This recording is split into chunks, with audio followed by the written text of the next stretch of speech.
Hello friend, welcome to Bajirao Reddy institute.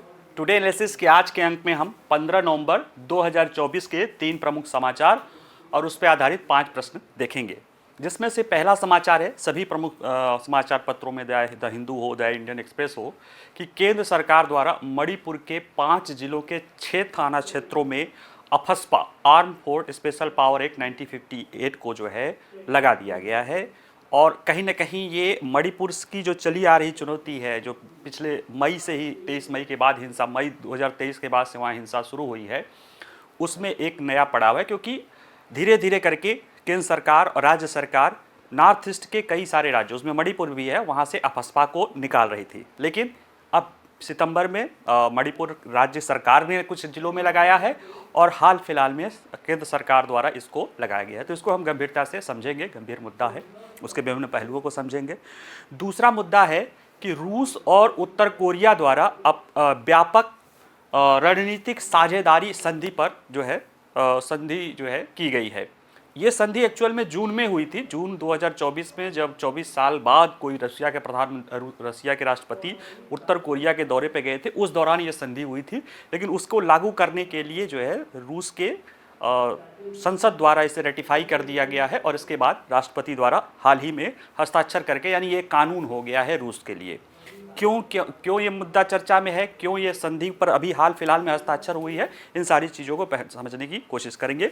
एक है mats योजना है, mobility of early talent education system जो है, प्रतिभाशील जो है, ये ऑस्ट्रेलिया और भारत के बीच जो मापा है उसके केंद्र में ये एक समझौता है, जो अभी हाल फिलहाल में ऑस्ट्रेलिया सरकार द्वारा 12 नवंबर को जो है ऑस्ट्रेलिया की होम मिनिस्ट्री द्वारा इसे रेटिफाई किया गया है। ये भारतीय युवाओं को कुछ विशेष क्षेत्र में जो टैलेंटेड युवा हैं उनके लिए जो है ऑस्ट्रेलिया में शिक्षा के साथ साथ रोजगार का भी अवसर देगा। तो इनको हम समझेंगे और इन्हीं पर आधारित 5 प्रश्नों को हम सॉल्व करेंगे।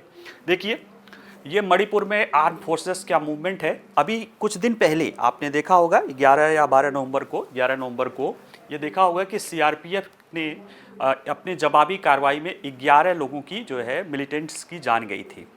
और वो जवाबी कार्रवाई यूं ही नहीं हुई थी, उसमें ये मामला था कि वहाँ पे मिलिटेंट्स, कुकी मिलिटेंट्स, या नाम न भी लें, वहाँ पे तो मिलिटेंट ही हैं, मिलिटेंट द्वारा जो है सीआरपीएफ कैंप पे वहाँ पे हमला किया गया। और जब सीआरपीएफ ने जवाबी कार्रवाई की तो वहाँ के बाजार में आग लगाया गया। उसके बाद जब सीआरपीएफ की जवाबी कार्रवाई में 11 लोग मारे गए, तो उसी दौरान उन मिलिटेंटों ने 6 लोगों को, उसमें महिलाएं, बच्चे भी हैं, उनको अबडक्ट कर लिया गया, यानी अगवा कर लिया गया है और अभी तक छोड़ा नहीं गया है। तो ये कहीं ना कहीं एक गंभीर मामला है। इसी बीच में जो जिरीराम में ये घटना हुई थी, उसी के दौरान जो है, उसी के उपलक्ष्य में जो सिक्योरिटी फोर्सेस को काम करने के दौरान जो चुनौतियां आ रही थी, उसको ध्यान में रखते हुए केंद्र सरकार ने एक मणिपुर के 5 जिलों के 6 थाना क्षेत्रों को फिर से अशांत क्षेत्र या डिस्टर्ब एरिया घोषित कर दिया और AFSPA arm force special power act या सशस्त्र बल विशेष अधिकार अधिनियम 1958 को वहाँ पे लगा दिया है, जो सशस्त्र बलों को कार्य करने की आज़ादी देगी। ऐसे में ये मुद्दा चर्चा में है और हम आइए इसको समझने की कोशिश करते हैं। देखिए, मामला क्या है। तो देखिए, केंद्रीय गृह मंत्रालय ने 14 नवंबर 2024 को, यानी कल जो है, मणिपुर में जारी जाति हिंसा या निर्जाति हिंसा, इथनिक वायलेंस जो वहाँ पे कुकी और मैती लोगों के बीच में हो रहा है, उसके मद्देनजर मणिपुर के 5 जिलों में 6 पुलिस थानों की सीमाओं को अशांत क्षेत्र या डिस्टर्ब एरिया घोषित कर दिया है। और जैसे ही डिस्टर्ब एरिया घोषित कर दिया जाता है, वहाँ पे सशस्त्र बल विशेष शक्तियां अधिनियम अफस्पा 1958 इसके साथ है को फिर से लागू कर दिया। फिर से लागू किया है, यानी इसका मतलब पहले हटा लिया था, पहले लागू था, जैसे जैसे स्थितियां बदली हटा लिया गया था, लेकिन फिर से उसे लगाने की जरूरत पड़ गई। और यह आदेश 31 मार्च 2025 तक प्रभावी रहेगा। ये जो नया आदेश है, ये 31 मार्च 2025 तक ये प्रभावी रहेगा। अगर देखा जाए तो ये निर्णय है, ये मणिपुर में जारी झड़पों और विद्रोही गतिविधियों के रिपोर्ट में आने के साथ जो अस्थिर समीक्षा है, अस्थिर स्थिति, उसकी समीक्षा के बाद ये लिया गया है।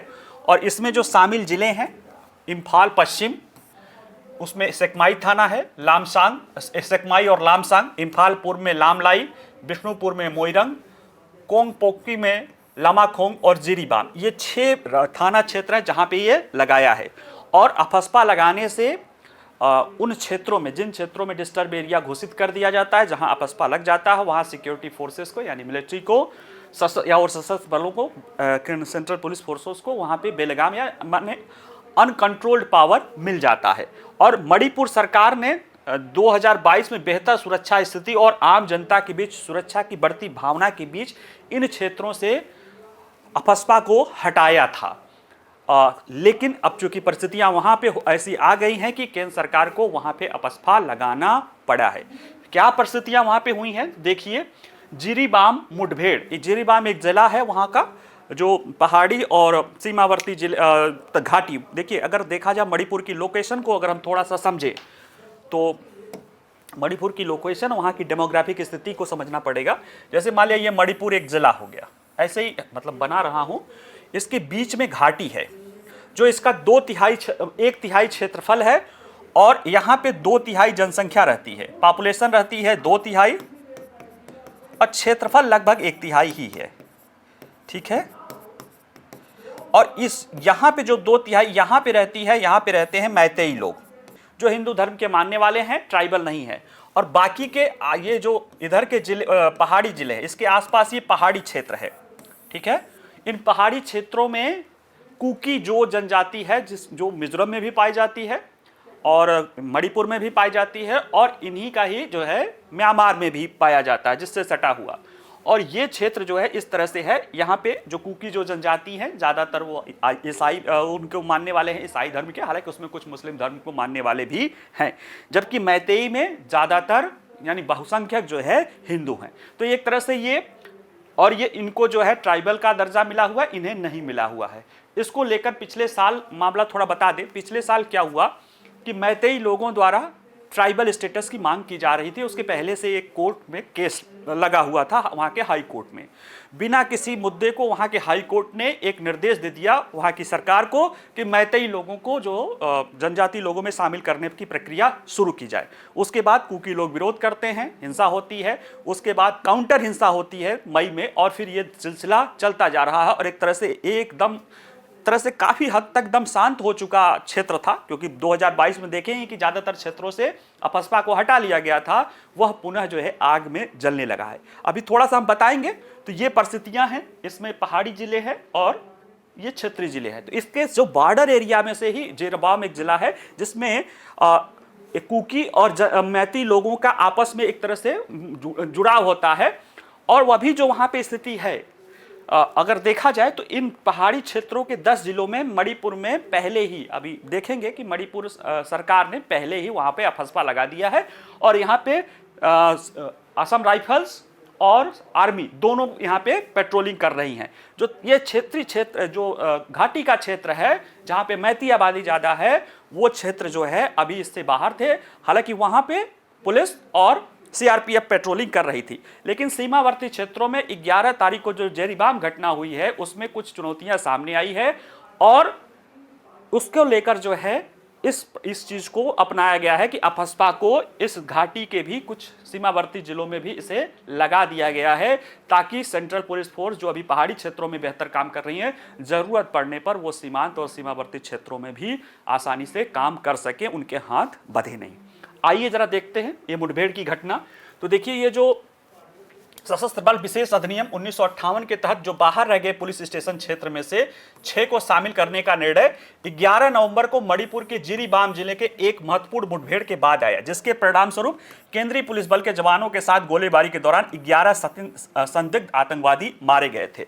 इसमें हुआ क्या था कि छद्म वेश धारण किए और अत्याधुनिक हथियारों से लैस आतंकवादियों ने बोरो बेकार पुलिस स्टेशन और पास के सीआरपीएफ कैंप पर हमला कर दिया और पास के बाजार क्षेत्रों को कई दुकानों को आग लगा दिया। तो मजबूरी में सीआरपीएफ को जवाबी कार्रवाई करनी पड़ी, जिसमें से 11 संदिग्ध आतंकवादी मारे गए। उसी एक दिन बाद इस जिले के सशस्त्र आतंकवादियों ने महिलाओं और बच्चों सहित 6 नागरिकों का अपहरण कर लिया। यानी चुनौती काफी गंभीर बनी हुई है वहां की स्थिति को।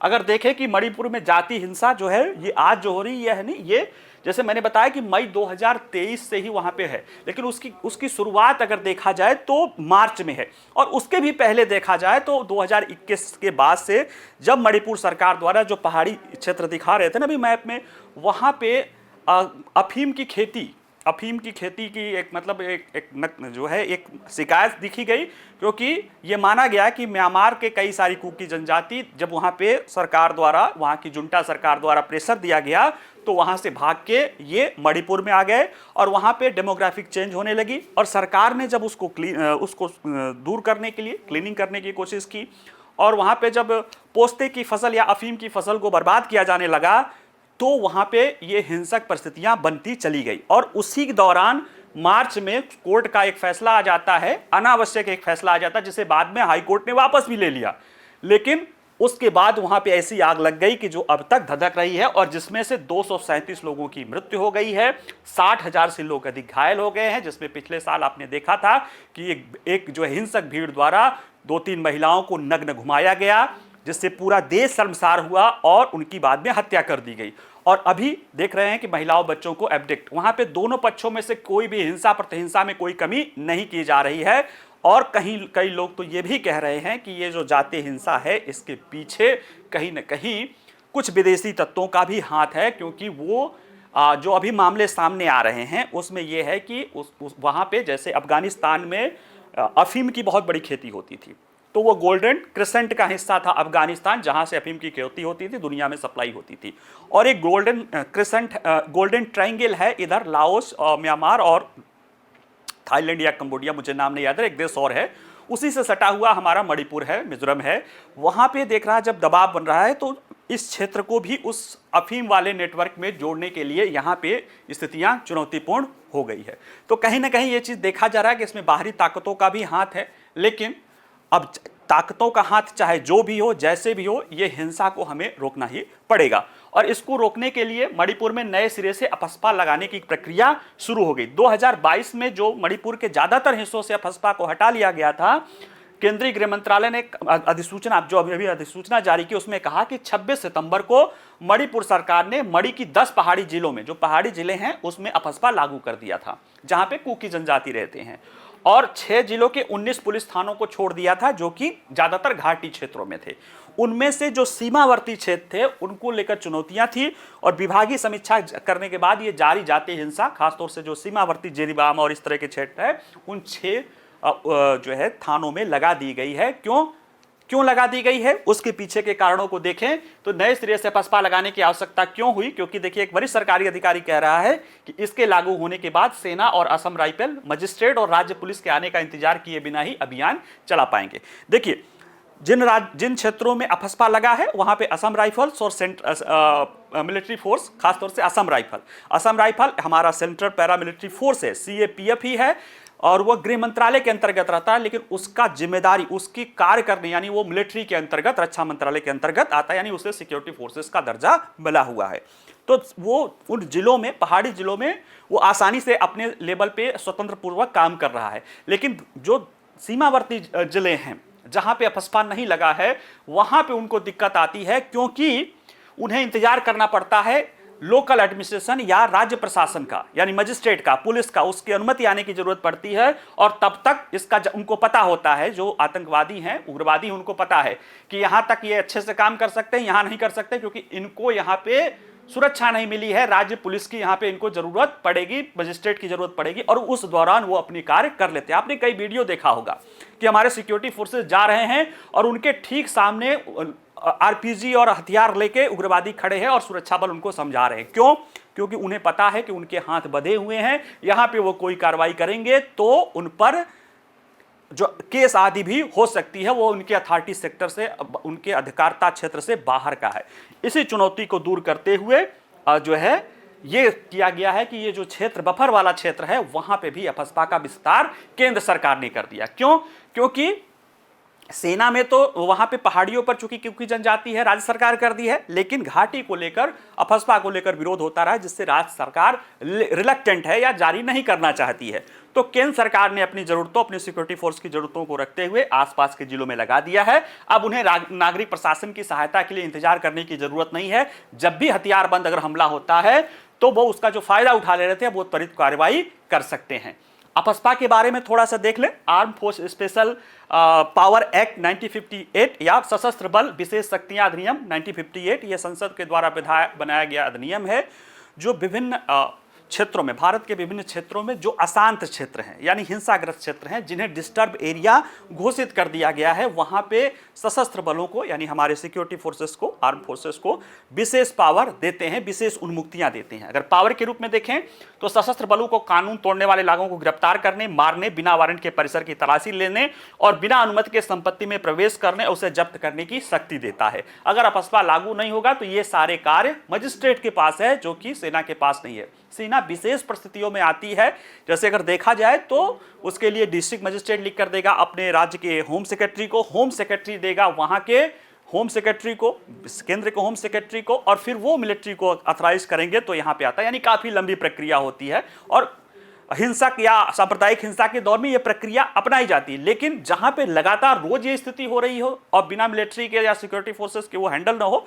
वहां पे ये सुरक्षा देने की जरूरत पड़ती है। इसमें क्या होता है कि सशस्त्र बलों को राज्य के कानूनी, उनके खिलाफ जो कानूनी कार्रवाई होगी उसके लिए केंद्र सरकार की परमिशन की जरूरत पड़ती है, बिना उसके नहीं हो सकती, इसलिए वो सुरक्षित है। पूरी तरह से इम्यून नहीं है, कोई भी पूरी तरह से इम्यून नहीं हो सकता है, लेकिन केंद्र सरकार की अनुमति से जरूरत पड़ती है जिससे वो सिक्योर होके काम कर सकते हैं।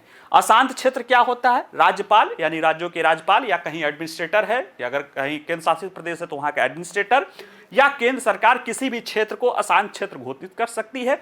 जैसे ही वो क्षेत्र अशांत घोषित हो जाता है, वहां पे सशस्त्र बलों को उपयोग करने की जो है आवश्यकता जहां पे है वहां पे ये अपना काम कर सकते हैं। कि अगर आलोचना की बात करा जाए तो अफस्पा को फर्जी मुठभेड़ सहित कई मामलों को लेकर इसकी आलोचना की जाती रहती है। नॉर्थ ईस्ट में भी काफ़ी आलोचना की गई है। एक इमोला सरमंग नाम उनका नहीं याद है, वो करीब 12-13 सालों तक जो है उन्होंने जो है इसको लेकर आंदोलन किया था, अफस्पा को लेकर ही आंदोलन किया था।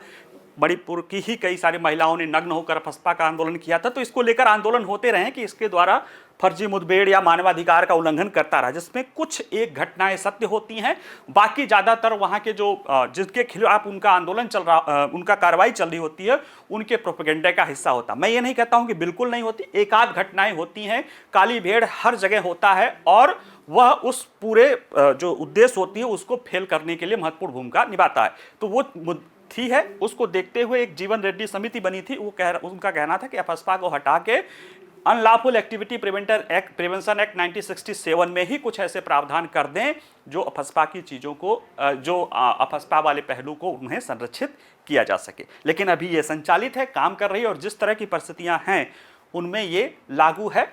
और इसीलिए देखिए वहाँ की राज्य सरकारें भी लगाती हैं, यहाँ पे तो अधिकार है कि राज्य सरकार भी लगा सकती है, केंद्र सरकार भी लगा सकती है। तो ये मामला पूरा था। आइए देखते हैं। देखिए ये रूस के राष्ट्रपति और उत्तर कोरिया के राष्ट्रपति की एक फेमस तस्वीर है, जब जून में रूस के राष्ट्रपति व्लादिमीर पुतिन लगभग 24 सालों बाद उत्तर कोरिया के यात्रा पे गए थे। उस दौरान इन दोनों लोगों के बीच एक स्ट्रेटेजिक पार्टनरशिप एग्रीमेंट हुआ था, जिसको लेकर जो है कहीं ना कहीं वो एक ऐसा संधि था जो दोनों देशों के बीच रणनीतिक संबंधों को, रक्षा सुरक्षा संबंधों को काफ़ी मजबूत करने वाला था। हाल फिलहाल में रूसी संसद के दोनों सदनों द्वारा इसे रेटिफाई कर देने के बाद पिछले महीने निचले सदन ने किया था, इस सप्ताह जो है पिछले सप्ताह रूस के ऊपरी सदन ने कर दिया और रूस के राष्ट्रपति द्वारा उसको हस्ताक्षरित करने के बाद रूस के लिए ये लॉ के रूप में लागू हो गया है। ये मुद्दा चर्चा में इसलिए है क्योंकि अभी कुछ दिन पहले ही ये समाचार आ रहा था, यूक्रेन के राष्ट्रपति का कहना था या अमेरिकी राष्ट्रपति जो बाइडेन का कहना था कि दक्षिण कोरिया के लगभग 10 से 12 हजार सैनिक रूस के साथ यूक्रेन में कुछ क्षेत्रों में लड़ाई कर रहे हैं और रूस द्वारा उत्तर कोरिया द्वारा कई सारे बैलिस्टिक मिसाइल आदि जो है रूस को दिया जा रहा है। अगर मैंने कहीं दक्षिण कोरिया कहा होगा तो उसे उत्तर कोरिया समझ लीजिएगा, दोनों थोड़ा सा ठीक है, उसके बैलिस्टिक मिसाइल दिया गया है।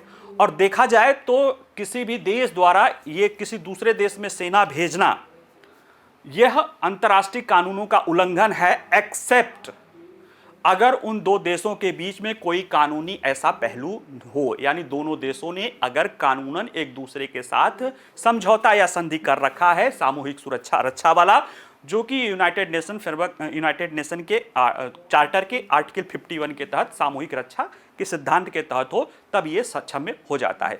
उसी के रिस्पेक्ट में इसे लागू किया गया है ताकि रूस और नॉर्थ कोरिया बता सके कि हमारे बीच रक्षा सुरक्षा का समझौता है और इसमें दोनों देश एक दूसरे के खिलाफ अगर कोई हमला होता है तो परस्पर सहयोग करके रक्षा करेंगे। ऐसे में अभी तक जो युद्ध या नाटो और रूस के बीच जो खतरा यूरोप में दिख रहा था, उत्तर कोरिया के साथ जो उसके सीमावर्ती देश हैं यानी दक्षिण कोरिया हो या जापान हो जिसके साथ इनके बड़े खराब संबंध हैं, वहां भी टकराव के बिंदु हो सकता है, क्योंकि अगर वहां भी कोई किसी तरह का टकराव उत्तर कोरिया करता है तो रूस इस संधि के तहत वहां पे बाध्य हो जाता है। तो एक तरह से यूरोप के साथ साथ ये जापान सागर में भी ये चीजें यानी पैसिफिक में जापान सागर तक जापान की खाड़ी में भी ये चुनौतियां उत्पन्न हो गई है।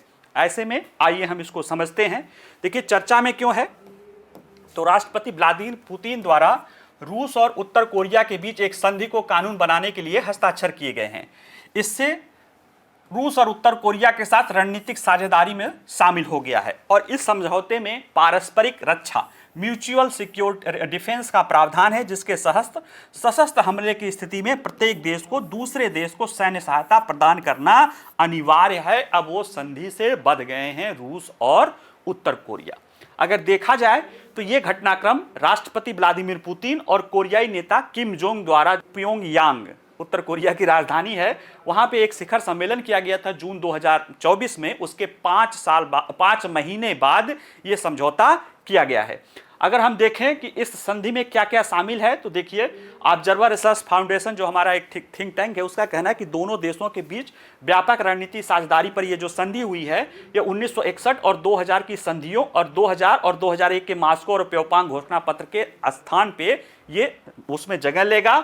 और हालांकि रूस ने उत्तर कोरिया के साथ इस संधियों के सभी डिटेल्स के बारे में नहीं बताया है। जब उससे पूछा गया वहां के प्रवक्ता के द्वारा तो उन्होंने कहा कि संधि में पहले ही सारी बातें लिखी गई हैं, इससे अलग हमें बताने की जरूरत नहीं है। इसमें देखिए तो ये लिखा गया है इस संधि में कि जो संयुक्त राष्ट्र चार्टर के अनुच्छेद 51 क्या कहता है, राज्यों को अपनी सुरक्षा के लिए जवाबी कार्रवाई देने का अधिकार है। यानी जब उन पर कोई हमला होता है तो आर्टिकल 51 के तहत वो व्यक्तिगत रूप से या सामूहिक रूप से उसके जवाब दे सकते हैं। इसी के सिद्धांत के आधार पर नाटो भी बना है और उसी सिद्धांत के तहत जो है यदि किसी देश पर सशस्त्र हमला होता है कह रहा है तो तत्काल सैन्य और अन्य प्रकार की सहायता का प्रावधान है जिसमें व्यक्तिगत और सामूहिक, तो इसी के तहत जो है यह संधि लाई गई है।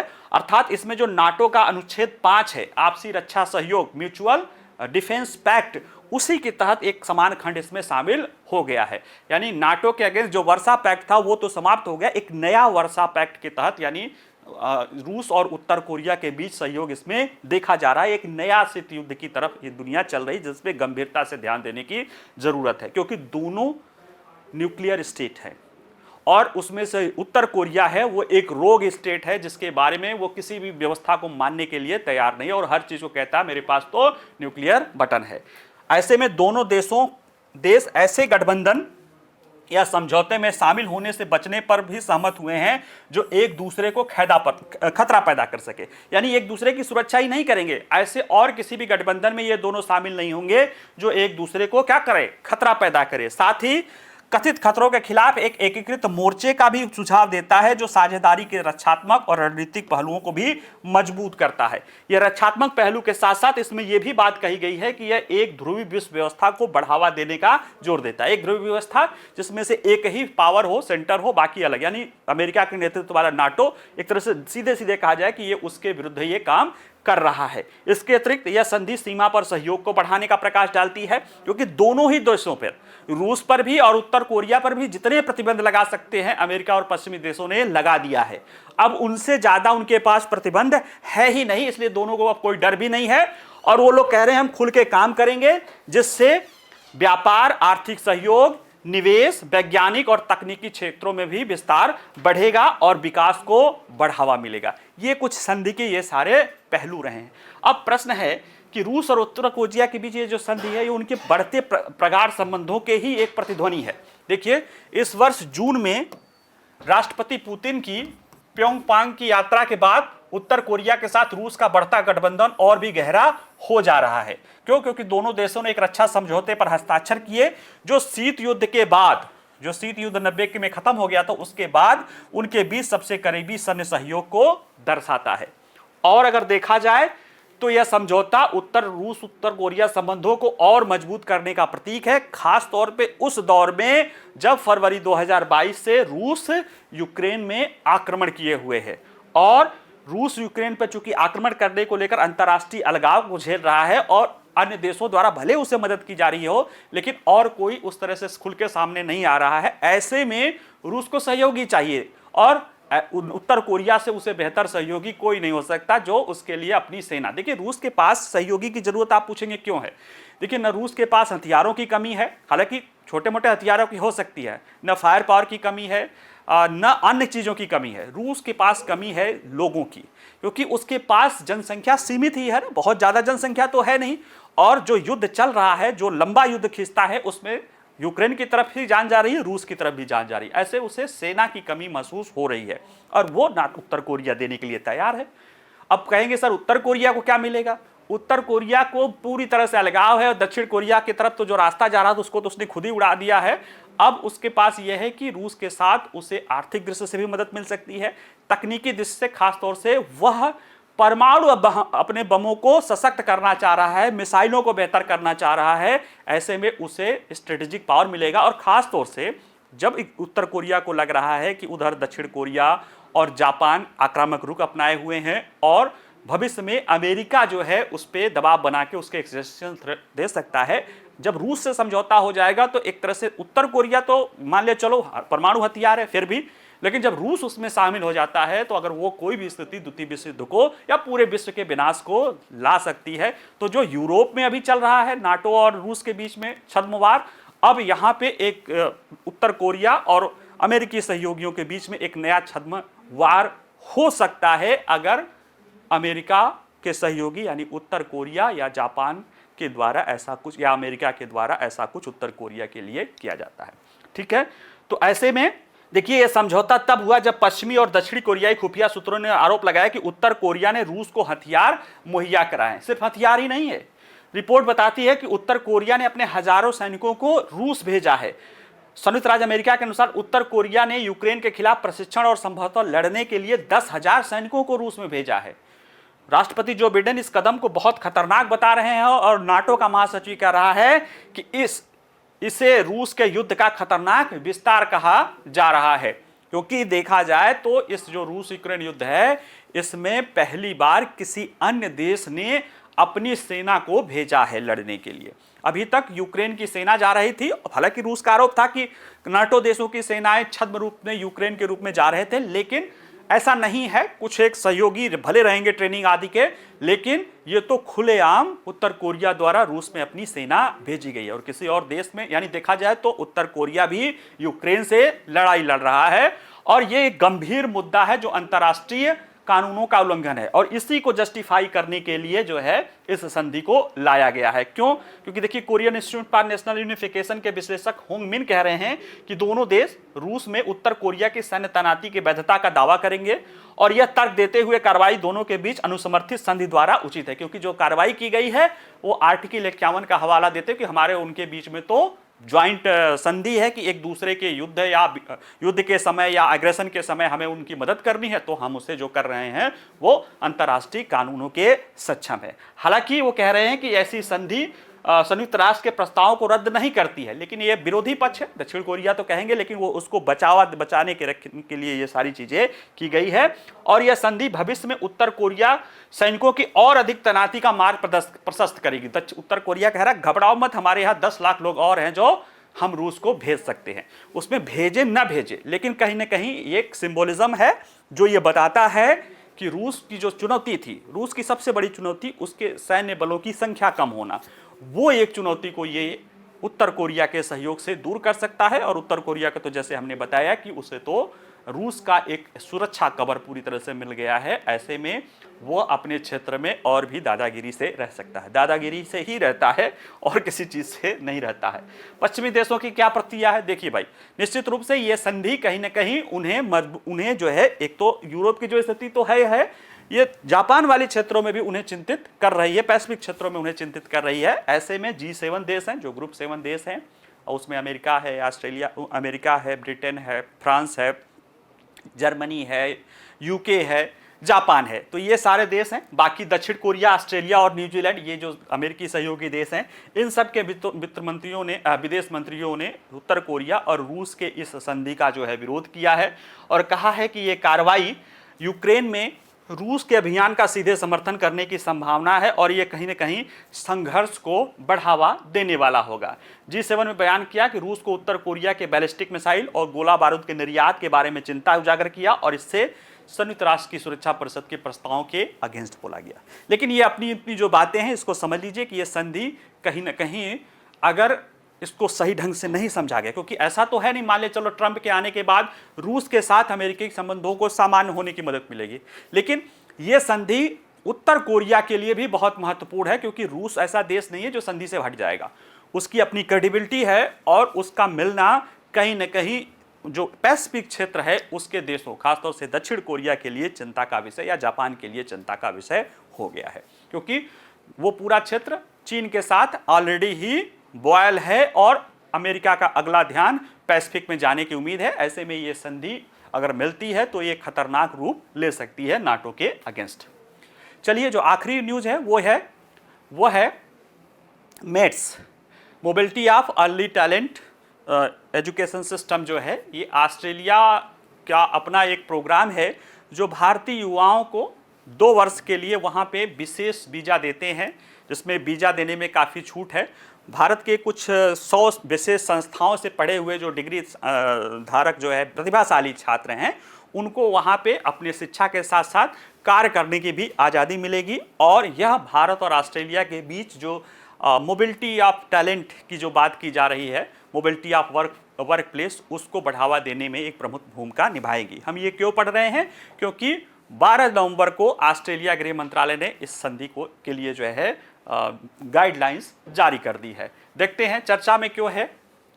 तो देखिए, ऑस्ट्रेलियाई गृह मंत्रालय ने अस्थायी कार्य अंतर्राष्ट्रीय संबंध वीजा के तहत शुरू की गई mobility arrangement for talented early professional scheme MATES योजना के संबंध में विधायी आवश्यकताओं और प्रक्रियाओं को जारी कर दिया है, जो 12 नवंबर 2024 को जारी किया गया और इससे कौशल वाले भारतीय स्नातकों और शुरुआती कैरियर पेशेवरों को 2 साल तक की अवधि के लिए ऑस्ट्रेलिया में रहने और काम करने की अनुमति मिलेगी।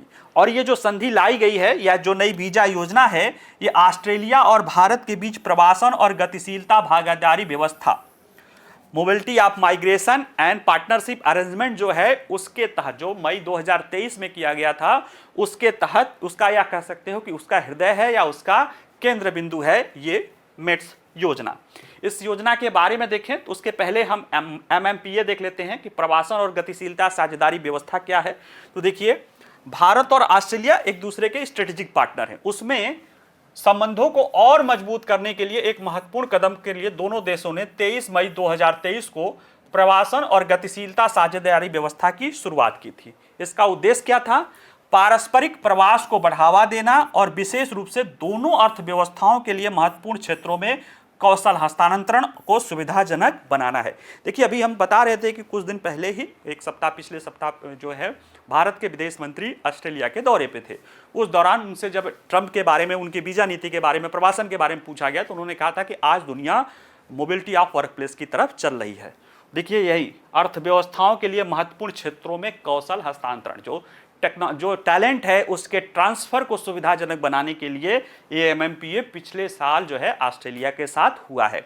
उसी के एक पहलू के रूप में इस समझौते में जो मेट्स है जो उसको लाया गया है कि ये इससे क्या हो गया, ऑस्ट्रेलिया में बेहतर काम के अवसरों की तलाश करने वाले भारतीयों के लिए एक नए रोमांचक अवसर यहाँ पे उपलब्ध किया जाएगा। मेट्स कार्यक्रम क्या है? तो इसमें देखिए, मेट्स कार्यक्रम में 30 वर्ष या उससे कम आयु के भारतीय नागरिकों के लिए यह डिजाइन किया गया है, जिन्होंने हाल ही में मान्यता प्राप्त शैक्षणिक संस्थाओं से स्नातक किया है और देखा जाए तो ऑस्ट्रेलिया में उच्च शिक्षा प्राप्त करने वाले भारतीयों की संख्या बढ़ रही है। 1,22,000 भारतीय हैं 2024 में जो वहां पे उच्च शिक्षा ले रहे हैं। साथ में यह योजना विदेश में अपने करियर को बढ़ाने के इच्छुक स्नातकों के लिए एक आकर्षक विकल्प भी प्रस्तुत करती है, क्योंकि वहां पे उनका जो अनुभव होगा, एक्सपोजर होगा, वो उन्हें अन्य क्षेत्रों में भी काम देगा। इसमें देखिए किस कौन कौन आवेदन कर सकता है। तो आवेदन करने के लिए 30 वर्ष या उससे कम आयु हो, पहले किसी मेट्स में भाग न लिया हो, अंग्रेजी भाषा में कुशल हो, आवेदन के समय किसी योग्य शिक्षण संस्थान में 2 वर्षों के भीतर स्नातक की उपाधि प्राप्त की हो और निम्नलिखित किसी एक में योग्यता हो, स्नातक हो या उससे उच्चतर की, जैसे नवीकरण ऊर्जा, खनन, इंजीनियरिंग, सूचना प्रौद्योगिकी, कृत्रिम बुद्धिमत्ता, विज्ञान प्रौद्योगिकी और कृषि प्रौद्योगिकी। यानी ये जो क्षेत्र हैं, इन प्रमुख क्षेत्रों में उनको डिग्री या उससे उच्चतर की शिक्षा हो, पहले एमएट्स में न हो, 30 वर्ष से कम की आयु हो और राष्ट्रीय संस्थागत रैंकिंग फ्रेमवर्क या एनआईआरएफ जो रैंकिंग है उसके टॉप 100 इंस्टीट्यूशन से ही उनको इन विषयों में डिग्री प्राप्त हो। ऐसा नहीं कि सभी को है, टॉप 100 में जो इंस्टीट्यूशन है उनके इस क्षेत्रों में जो डिग्री प्राप्त हैं, 30 वर्ष से कम आयु के हैं, 2 वर्ष तक की उनके पास डिग्री हो या उच्चतर शिक्षा हो, वो वहां पे जा सकते हैं। इसके लाभ क्या है? देखिए, इस कार्यक्रम के तहत भारतीय स्नातकों को 2 साल तक ऑस्ट्रेलिया में रहने और काम करने की अनुमति देता है, जो अंतर्राष्ट्रीय कार्य अनुभव प्राप्त करने का एक उन्हें अमूल्य अवसर देगा। इस योजना के तहत प्रतिभागी बिना ऑस्ट्रेलियाई नियोक्ता के प्रायोजन, यानी अभी आप वर्किंग वीजा पे जाते हैं तो जो वहां पे काम करने वाला कोई जो संस्था है वो आपको स्पॉन्सर करता है तभी जाएंगे। इसमें बिना स्पॉन्सर के लिए भी वीजा के लिए आवेदन कर सकते हैं, जिससे आवेदन प्रक्रिया क्या हो जाएगी? सरल हो जाएगी। और जबकि प्रतिभागी अपने अध्ययन के नामांकित क्षेत्रों में काम कर सकते हैं, यानी जिस नामांकित क्षेत्र में उन्होंने किया उसमें काम कर सकते हैं।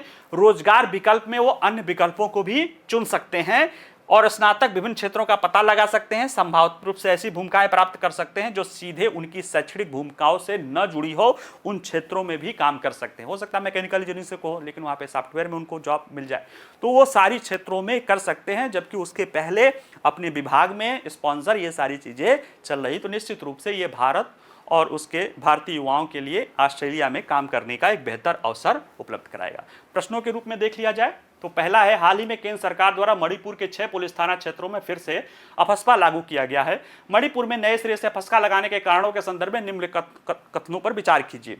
मणिपुर में नए सिरे से अफस्पा को फिर से लागू करने में से सीमांत या बफर जोन में बढ़ती हिंसक गतिविधियों पर त्वरित काबू पाया जा सकता है। बिल्कुल सही है, क्योंकि अभी तक उनको सिक्योरिटी फोर्सेस को राज्य पुलिस का या राज्य मजिस्ट्रेट का इंतजार करना पड़ता है, वो तेजी से कर सकते हैं। इसके लागू होने के बाद सुरक्षा बल मजिस्ट्रेट और राज्य पुलिस के आने का इंतजार किए बिना ही चला सकते हैं। तो दोनों एक तरह से सही है और कारण भी बता रहे, इसलिए इसका आंसर जो है सी होगा। दूसरा है, चर्चा में रहे सशस्त्र बल विशेष शक्तियां अधिनियम अफस्पा के संदर्भ में निम्नलिखित कथनों में से कौन सा से कथन सही है? इसको ध्यान से पढ़ने की जरूरत है। यह केंद्र से मंजूरी मिलने तक सशस्त्र बलों को कानूनी कार्रवाई से बचाता है। जीवन रेड्डी समिति ने अफस्पा को और सख्ती से लागू करने का सुझाव दिया था। नहीं, ये गलत है, क्योंकि वो इसे समाप्त करने का सुझाव दिया था। इसको किसी भी राज्य में केवल केंद्र सरकार द्वारा ही लगाया जा सकता, ऐसा नहीं है। राज्यपाल लगा सकता है, नहीं, राज्य लगा सकता है, केंद्र शासित प्रदेशों का प्रशासक लगा सकता है, केंद्र भी लगा सकता है, डिस्टर्ब एरिया जारी कर देगा, इसके बाद वहां पे अफस्पा लग सकता है। ऐसे में केवल इसका आंसर ए जो है सही है। तीसरा है, चर्चा में रहे रूस और उत्तर कोरिया के मध्य व्यापक रणनीतिक साझेदारी संधि के संदर्भ में निम्नलिखित कथनों पर विचार कीजिए। इस संधि को संयुक्त राष्ट्र चार्टर के अनुच्छेद 51 का स्पष्ट विरोधी माना जा रहा है। देखिए, विरोधी तो कह ही रहे हैं कि इसका विरोधी है, लेकिन एक्चुअल में ये जो आर्टिकल 51 है उसमें जो सामूहिक सुरक्षा वाला पहलू है उसके तहत ही इसे लाया गया है, जैसे कि नाटो का आर्टिकल 5। तो एक तरह से ये पहला आंसर जो है गलत हो गया। दूसरा देखते हैं, इस समझौते में पारस्परिक रक्षा का प्रावधान है जिसके साथ सशस्त्र हमले की स्थिति में, हाँ, तो इसका आंसर दूसरा सही है, यानी केवल बी इसका आंसर है। चौथा प्रश्न है, भारत और ऑस्ट्रेलिया के बीच संबंधों को मजबूत करने के लिए एक महत्वपूर्ण कदम के रूप में प्रवासन और गतिशीलता साझेदारी व्यवस्था MMPA की शुरुआत की गई थी। कब की गई थी? अगस्त 2019 में, जुलाई 2021 में, अक्टूबर 2024 में? नहीं, 23 मई 2023 को की गई थी, इसलिए इसका आंसर डी है, क्योंकि इसमें से कोई भी शामिल नहीं है। अंतिम प्रश्न है, हाल ही में चर्चा में रहे mobility arrangement for talented early professional scheme या मैट्स के संदर्भ में निम्नलिखित कथनों पर विचार कीजिए। यह कार्यक्रम भारतीय स्नातकों को 2 साल तक ऑस्ट्रेलिया में रहने और काम करने की अनुमति देता है। बिल्कुल सही है। यह कार्यक्रम विशेष रूप से 30 वर्ष या उससे कम आयु के भारतीयों के लिए डिजाइन किया गया है, जिन्हें हाल ही में मान्यता प्राप्त शैक्षणिक संस्थानों से क्या किया है? स्नातक की शिक्षा प्राप्त की है। ऐसे में ये दोनों स्टेटमेंट सही है, आंसर इसका सी है। ठीक है, चलिए आज के लिए इतना ही। बाकी आप लोग को वीडियो पसंद आए तो लाइक करिए, शेयर करिए। कोई भी प्रश्न हो तो कमेंट्स कर सकते हैं। पढ़ते रहिए और मुस्कुराते रहिए। नमस्कार, धन्यवाद।